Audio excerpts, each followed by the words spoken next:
السلام علیکم و رحمت الله و برکاته. دوستان عزیز، ما در نزد دو دانه جوان عزیز و با استعداد قرار داریم که اونا از مریضی معلولیت یعنی پایشان کار نمیته، رنج میبرند و الحمدلله دویشان اول نمره از مکتب فارغ شدن. اینمی احساس زیاد بود که اینا آرام ننشستن و یک مدرسه را ایجاد کردن که در دو شفت برای بچه ها و دخترها، که دخترها را البته خواهرشان تدریس میکنن و بچه ها را بشیجان و شبیجان تدریس میکنن. انشاءالله ما میخوایم که یک مصاحبه امروز اینا داشته باشیم. السلام علیکم و رحمت الله و برکاته. گرانو لیدونکو، منګه دلته مدرسه لرو، قرآن عظیم شان رایگان دلته خلکو ته درس ورکوو. شارک امنیت کې منګه اوسیږو او خپله 12 سنه نه فارغ شوی یم، د بلخي مکتب نه فارغ شوی یم.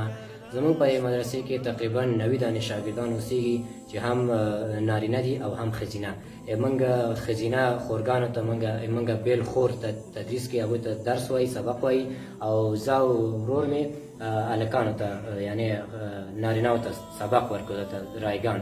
او منګه د تاسو نه یو خواهش دا ده چې موږ سره مرسته وکړئ، یا یو معاش موږ ته تعین شي تر څو موږ وکولی شو په درسته طریقه، په سم طریقه د نورو ته دا د قرآن عظیم شان د امر بالمعروف چې ده چې الله پاک فرمایلی ده د نورو خلکو ته، مونږ مسلمانانو ته موږ ورسوو. موږ هم دغه پیشنهاد لرو، دا خلک چې دي موږ ته نه نشو اخیستی فیس، ولې چې دا خپله ډېر ضعیف خلک دي او ډېر ناداره خلک دي. نو موږ دغه نهاد نه اول ډېر مننه او تشکري کوو چې داسې یو اسلامي برنامې جوړوي او موږ ته انشاءالله یو معاش تعین شي چې موږ خپل دا ضرورت پوره کړو. او دا ضرورت خو تاسو معلوم د اقتصاد ډېر ضعیف ده په دغه وخت کې. منها کردنش با من چه خوردی روزی امروز، ما را شکر نعمت کن، غم فردا مخور هرگز که فردا خوردنت با من. الله اکبر، الله، الله اکبر، الله، الله اکبر، الله، الله اکبر، الله. از الله امید داریم انشاءالله ما بخیر براتان دعا میکنیم که پروردگار در سنات دنیا و آخرتتان انشاءالله حساب گردن. دهلیز ما خیلی کلان است به خاطر تدریس شاگردا، ولی در زمستان جای خیلی یخ میشه و خیلی خنک شدید میباشه دیگه. بنا به همین ضرورت اگر دوستان انشاءالله لطف بکنن بخیر همیشه یک ذره گرم باشه شاگردا، به خاطر که طفلات خنک آمده نمیتونن و این منطقه هم یک ذره سردتر میباشه، به او خاطر کار بهتر میشه. با من اگر گم کرده ای دل کلید استجابت را، بیا یک لحظه با ما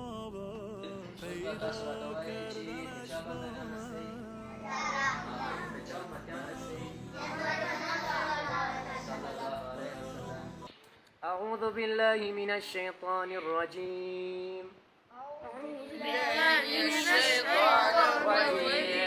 بسم الله الرحمن الرحيم. ولما دخلوا من حيث أمرهم أبوهم ما كان يغني عنهم من الله من شيء إلا حاجة في نفس يعقوب قضاها وإنه لذو علم لما علمناه ولكن أكثر الناس أكثر الناس لا يعلمون